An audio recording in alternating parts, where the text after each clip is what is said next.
president of the Nigeria Labour Congress, Joe Ajaero, has been arrested in Owerri, the Imo State capital. Reports gathered that Ajaero was picked up from the NLC State Council Secretariat by heavily armed policemen in Owerri and taken to an unknown destination.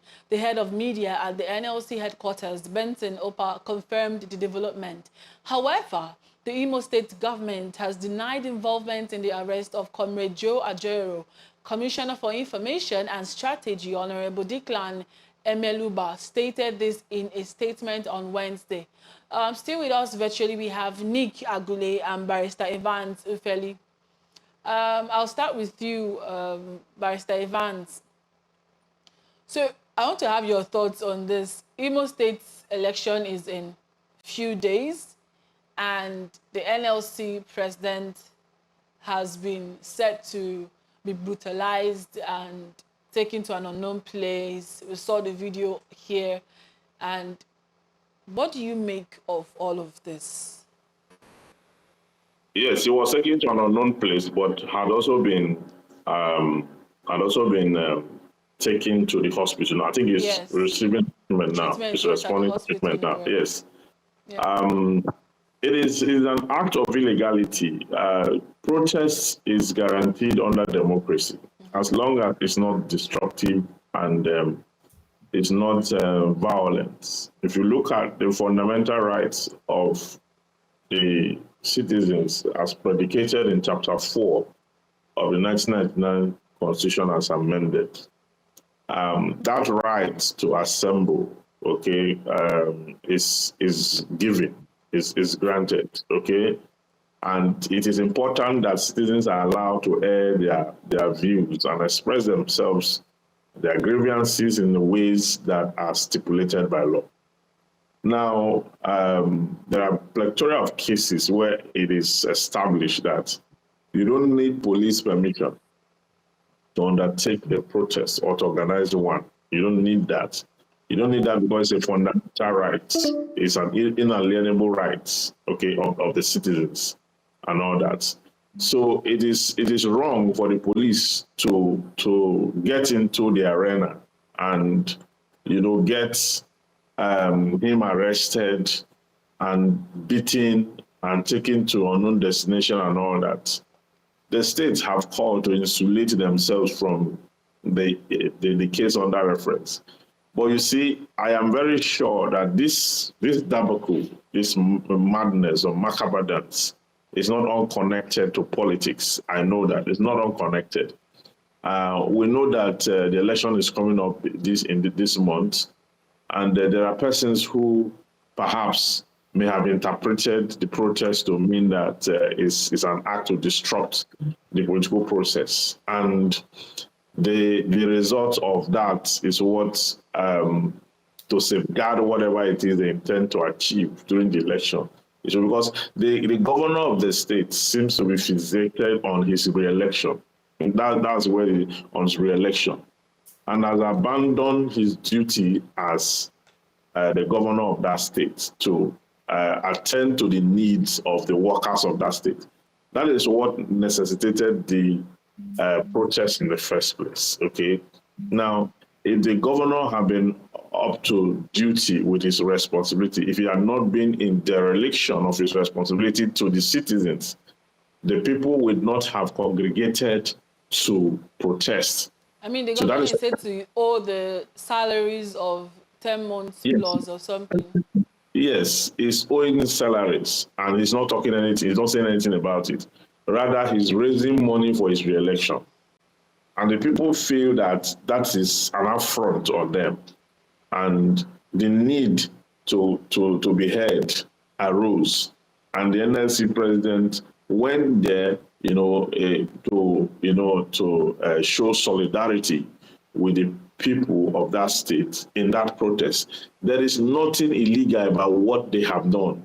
There is nothing wrong under the law of what they have done so far.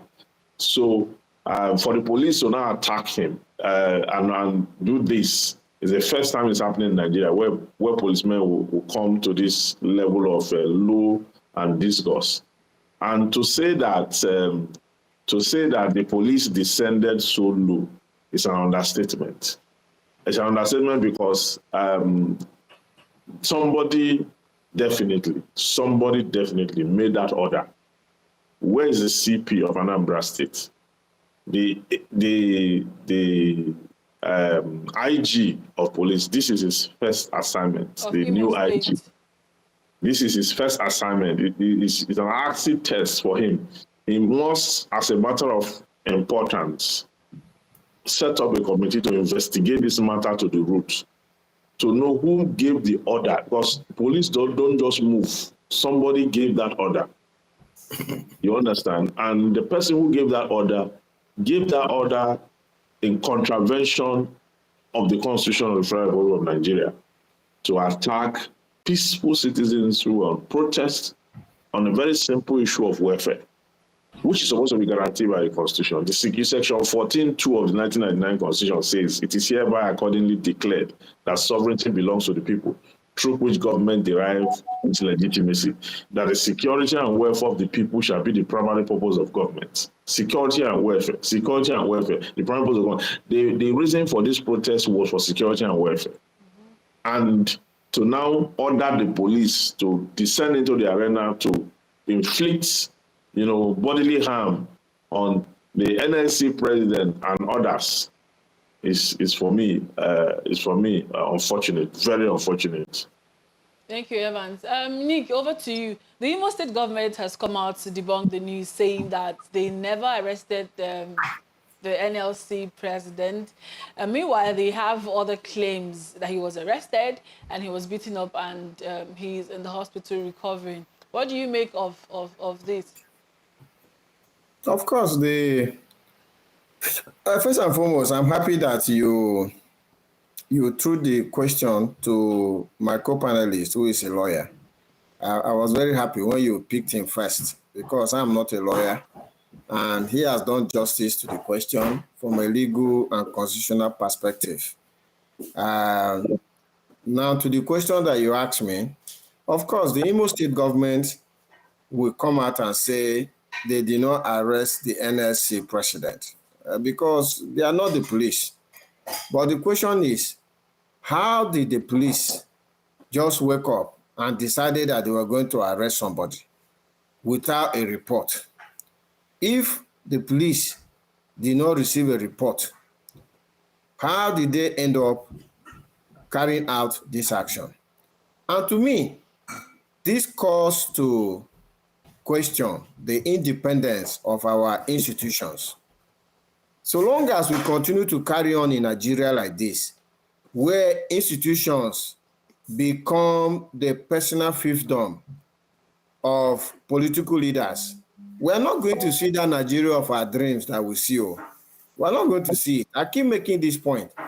Where our young people are jackpotting into, they are not jackpotting to leave a country, a bad country, to go to a good country. Nigeria is a far better and well-endowed country than where they are going to.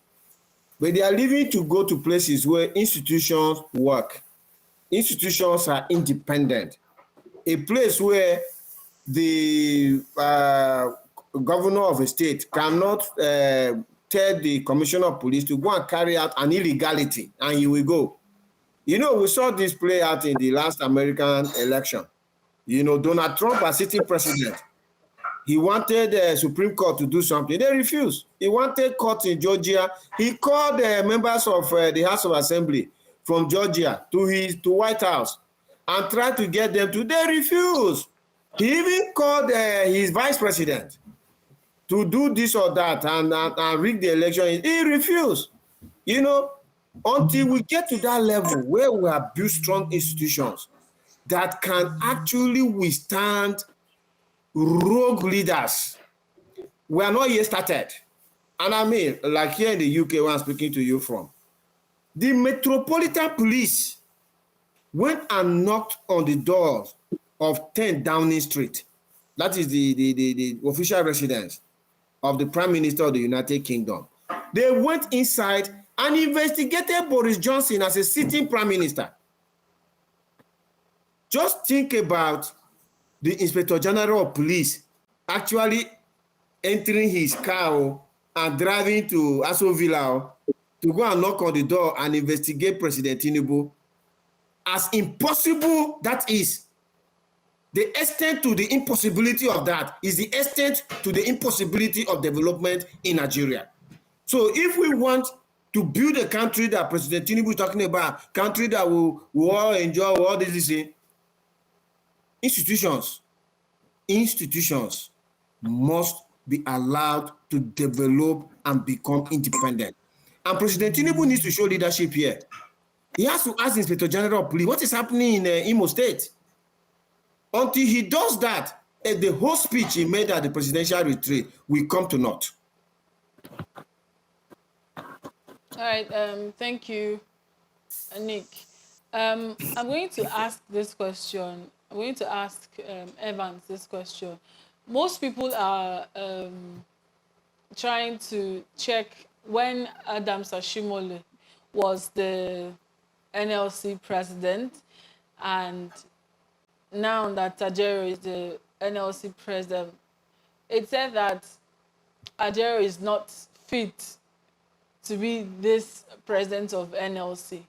What would you make of this?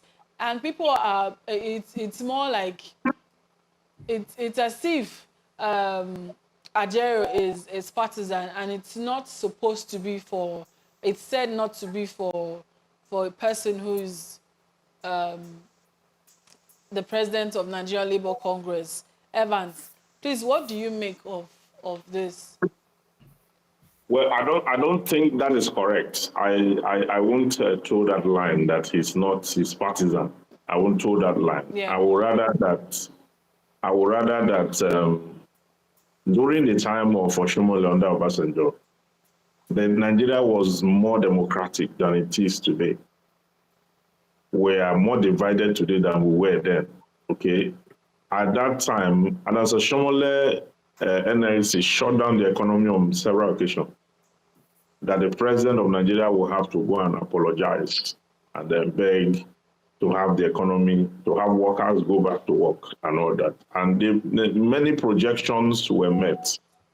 Welfare of the citizens were met. I mean, it was as a result of that Adams Oshomole protest that minimum wage rose to 30,000 that we have it today. You remember? And some other issues were addressed in the country, as it were.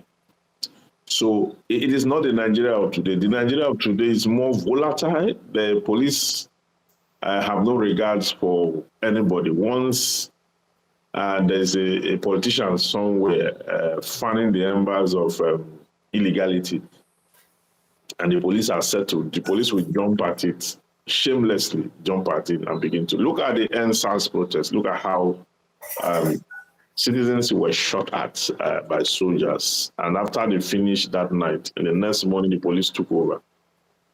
From when it took over the illegality and entrenched it further.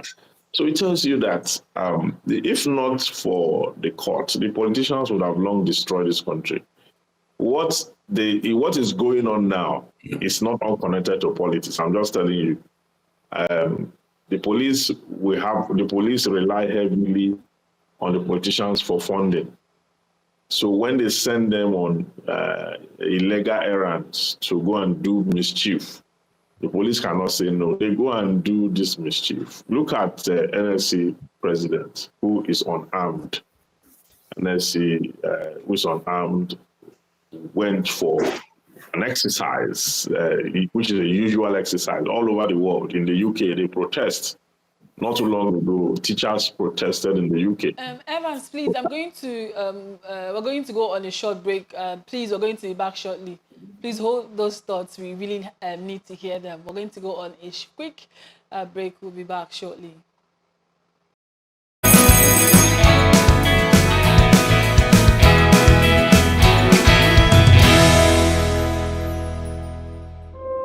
When your morning starts, make sure to look around for the right company to serve you everything you need to know about what's happening around you. That's why you need VOP This Morning, because we will climb this far to give you a voice in what's going on, from news, reviews, politics and the economy, sports, and even entertainment. Join us weekdays, 7 a.m. to 9 a.m. right here on VOP TV. VOP TV. Now you have more than a voice.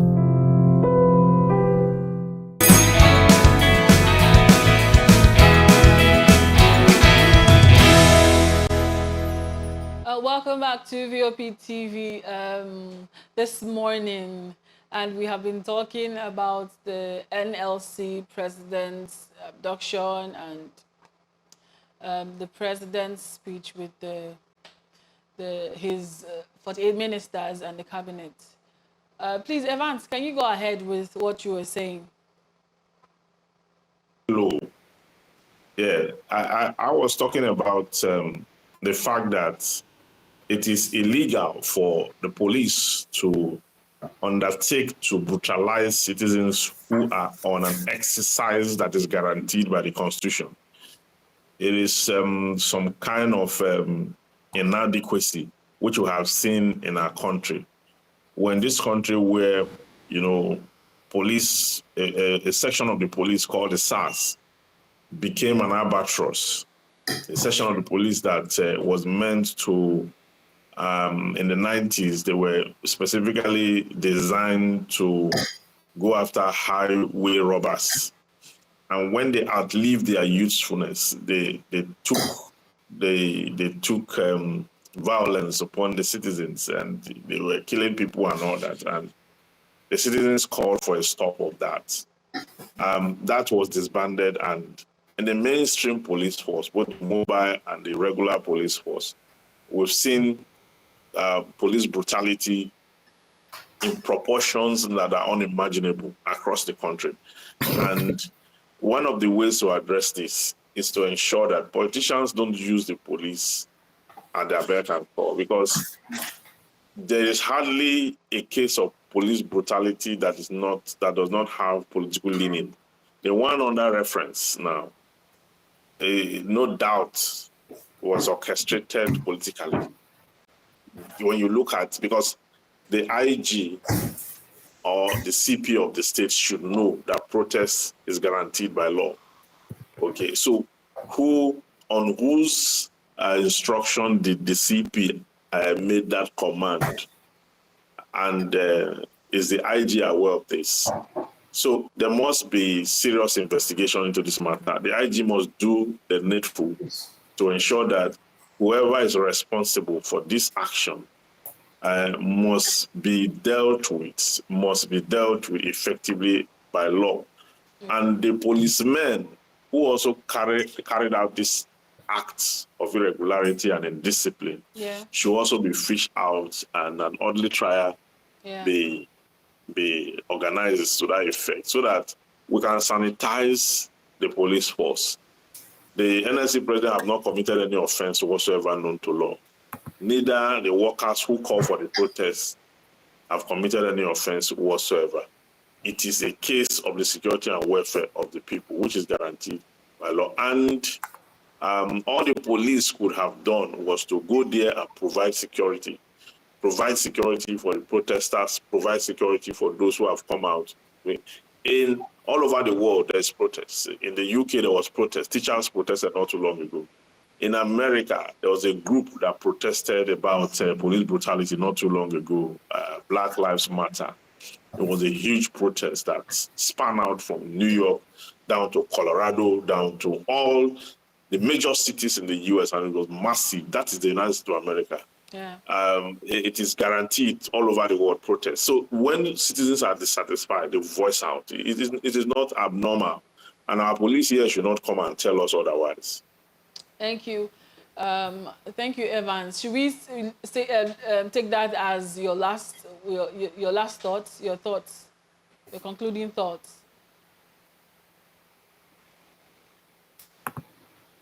Sorry, I didn't hear that. Okay, should we take that as your concluding thoughts? Fine. Okay, Nick, please, your concluding thoughts.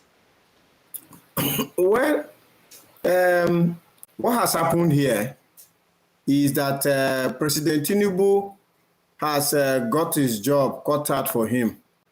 He is at the presidential retreat with his ministers making statements that there will be rule of law, Nigeria will do this or that.